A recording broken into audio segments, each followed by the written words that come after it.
Léa Salamé, votre invitée ce matin est écrivaine et pédagogue. Bonjour à vous Céline Alvarez. Bonjour Léa M- Salamé. Merci d'être avec nous ce matin. Les auditeurs se souviennent de la rentrée 2016 sur Inter où vous étiez venu présenter les lois naturelles de l'enfant, un livre qui est devenu un phénomène, plus de 200 000 exemplaires vendus, traduits en plusieurs langues, où vous racontiez votre expérience avec les enfants à Gennevilliers. Vous revenez aujourd'hui avec un nouveau livre, une année pour tout changer et permettre à l'enfant de se révéler, toujours aux arènes.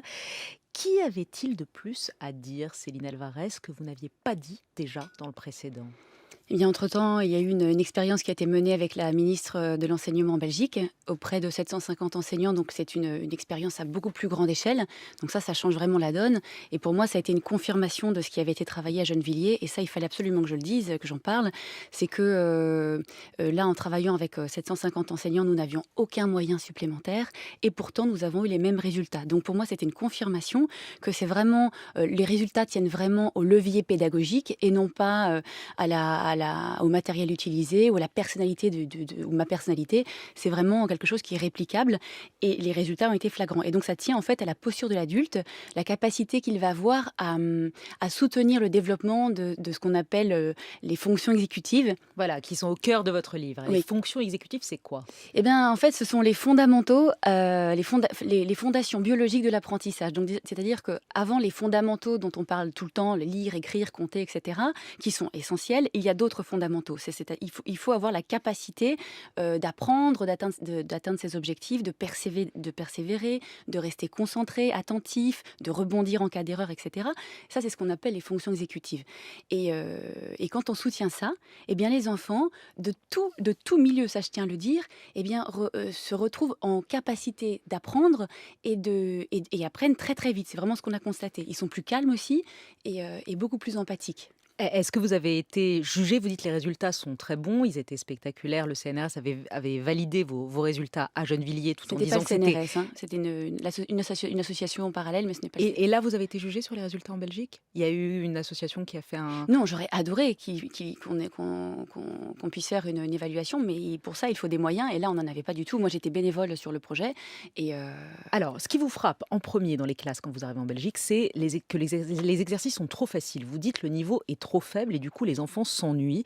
On sous-estime l'intelligence des petits. Vous avez rendu donc les exercices plus difficiles. oui, on a sélectionné. Disons que ce qui est intéressant, c'est qu'en Belgique, il y a vraiment, j'ai trouvé moins de moyens qu'en France dans les classes. Déjà, en Belgique, les enseignants n'ont pas d'ATSEM, c'est-à-dire qu'il n'y a pas d'aide dans les classes, les enseignants sont tout seuls. Voilà. Mais en plus de ça, malgré le fait qu'il y ait peu de matériel dans les classes, on en a encore retiré. On a vraiment été chercher des activités très challengeantes qui allaient justement inviter les enfants à persévérer, à rester concentrés, et pour qu'ils soient motivés à aller jusqu'au bout quoi, de l'activité. Par exemple, Par exemple, alors ça va certainement surprendre, mais on a sélectionné avec les enseignants des puzzles compliqués, même en CP, hein, des puzzles, des Mikado, des jeux de société comme par exemple pour les tout petits des jeux de mémoire, même en CP des jeux de mémoire, certains ne savaient pas y jouer, les jeux de dames, les jeux d'échecs, etc., des jeux de construction aussi, et puis des activités pratiques comme cuisiner, faire ses lacets, ce genre de choses qui invitent, qui engagent véritablement l'enfant en fait dans une activité, qui engagent toutes ses ressources cognitives et qui les muscle. Et en fait, on a été assez radicaux, c'est-à-dire qu'on se dit, ok, on sait que la recherche le dit depuis longtemps, les fondamentaux, c'est ça, c'est tout ça.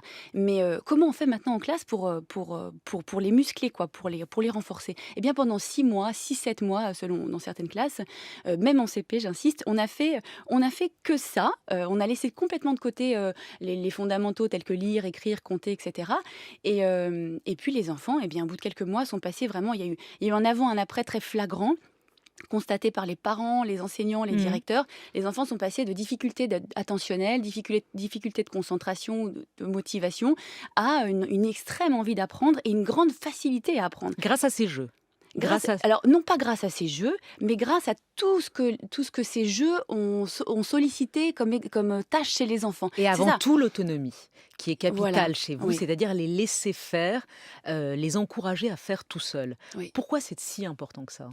Alors, c'est pas important pour moi, hein. C'est vraiment c'est un invariant pédagogique, c'est une loi universelle, hein. Je reprends ce qu'il y avait dans mon premier livre.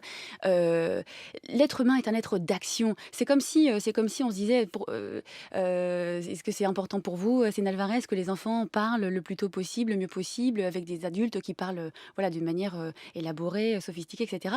Et vous répondez quoi à ça?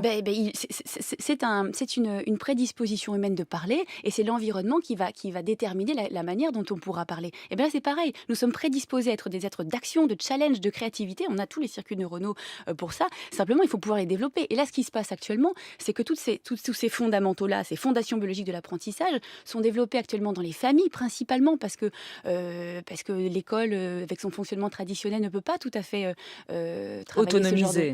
Il faut travailler l'autonomie, donc ça demande à repenser tout le fonctionnement traditionnel, mais on peut le faire, on l'a fait, je l'ai fait à Gennevilliers, on l'a fait en Belgique, c'est possible, sans trop de moyens supplémentaires, et même sans moyens supplémentaires du tout. Oui, parce que là, en Belgique, vous n'avez même pas utilisé le matériel Montessori, ce que vous Non. utilisiez à Gennevilliers. Pas du tout. Et vous dites, ça se fait dans les familles, et vous encouragez à ce qu'on le fasse de plus en plus. C'est-à-dire que vous dites, il faut laisser les petits s'habiller tout seuls, se chausser tout seuls, même s'ils se trompent, même s'ils n'y arrivent pas, même si ça nous prend plus de temps, il faut absolument les laisser faire, c'est Oui, ça? en fait, mon message, c'est vraiment, c'est une bonne nouvelle, c'est quelque chose de très simple, c'est de dire pour deux choses. D'abord, du côté des familles et du côté des enseignants. Du côté des familles, c'est de dire ce que vous avez l'intuition de faire, ce que vous faites assez spontanément finalement, d'accompagner progressivement l'autonomie de votre enfant en étant très présent, puis de moins en moins présent au fur et à mesure. Eh bien, vous avez raison. C'est juste leur dire ce que vous faites déjà, c'est super, il faut continuer.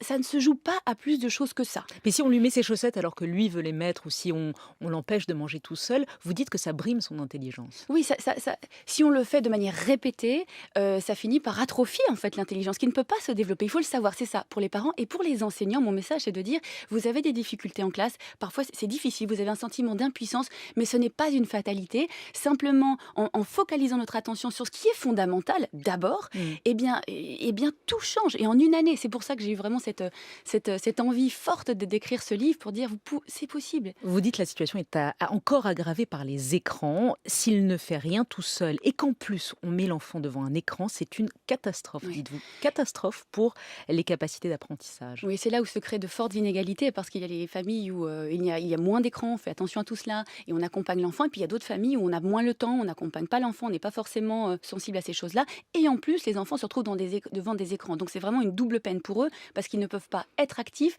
Et en plus, dans leur passivité, ils sont devant un perturbateur attentionnel qui détraque leur système attentionnel. Vous Donc, c'est dites vraiment une double peine. interdiction avant 3 ans. Ah, les mais écrans. ce n'est pas moi qui le dis, mais oui, c'est Boris Il y a beaucoup Cyrulnik, d'enfants il y a qui peu vont de se temps, le disait. sentir coupables, beaucoup de parents qui vont se sentir coupables. Mais je pense qu'il vaut mieux savoir quels sont les dangers des objets qu'on utilise avec les enfants pour reprendre notre pouvoir, en fait. Avoir la connaissance, c'est par la connaissance qu'on pourra faire les choses. Très important aussi, vous dites l'espace. Les classes sont trop vétustes, trop petites aussi. Vous faites une expérience, notamment dans 2 classes fermées de 2 enseignantes qui remarquent que les enfants, soi-disant, vont aux toilettes. Oui, c'est ça. Je filmais parce que donc sur les 750 classes, je passais mon temps particulièrement dans 3 classes où je filmais en fait. Je passais mon temps à filmer et puis je voyais les enfants sortir d'une classe et puis je voyais la porte ouverte et je voyais qu'il se passait des choses dans le couloir et puis ça a duré bonne 20-30 minutes et finalement je m'approche et en fait je vois les enfants dans le couloir qui jettent des petits avions en papier très calmement. Il n'y avait pas du tout de bazar. Et puis le premier réflexe aurait été de dire mais qu'est-ce que vous faites là, rentrez en classe? Et puis bien sûr je l'ai pas fait. Je me suis retenue et je me suis dit mais quel message là il nous envoie? C'est quelque chose qu'on sait déjà. Évidemment, être dans une classe de 50-60 mètres carrés, c'est un peu la norme, 60-65 mètres carrés, c'est trop petit pour l'intelligence humaine en plein Donc vous développement. dites il vaut mieux avoir une grande classe avec 50 élèves que des petites classes avec 15 ou 16 élèves. C'est le contraire de ce que pense Blanquer, de ce que fait Eh bien Jean-Michel là, en tout Blanquer. cas, nous, ce qu'on a fait, disons que ce qui se passe, c'est que là, comment dire, on essaie d'absorber les difficultés et les contraintes qui nous sont données sur le terrain et qui sont vraiment pas faciles. Et notamment le manque d'espace, le manque d'ATSEM, etc. Et pour le manque d'espace, comment on l'a résolu? Eh bien, c'était simplement en fusionnant 2 classes et donc 2 enseignants avec un groupe classe de 50 enfants. Toute dernière question, Céline Alvarez. Il y a 3 ans, vous disiez vouloir révolutionner l'école, faire une bombe pédagogique. Jean-Michel Blanquer, alors vous soutenez votre expérimentation. Finalement, il n'a décidé de ne pas reconduire l'expérience. Vous avez démissionné de l'Éducation nationale. Qu'est-ce qui s'est passé? Ce n'était pas Jean-Michel Blanquer qui a décidé de ne pas reconduire l'expérience. Mais qu'est-ce qui se passe aujourd'hui? Pourquoi qu'est-ce qui s'est passé vis-à-vis de l'école française? Pourquoi vous ne faites plus ça à l'école française? Je n'en ai aucune idée. Je suis juste allée en Belgique parce qu'on m'a appelée en Belgique, mais si on me propose en France, je le ferai avec grande joie. Une année pour tout changer et permettre à l'enfant de se révéler, c'est aux éditions Les Arènes. Merci à vous, Céline Alvarez, Merci, et Léa belle Salamé. rentrée à vous. Je ne sais pas si vous faites votre rentrée, mais bonne journée en tout cas. Merci. Merci Léa, à tout à l'heure.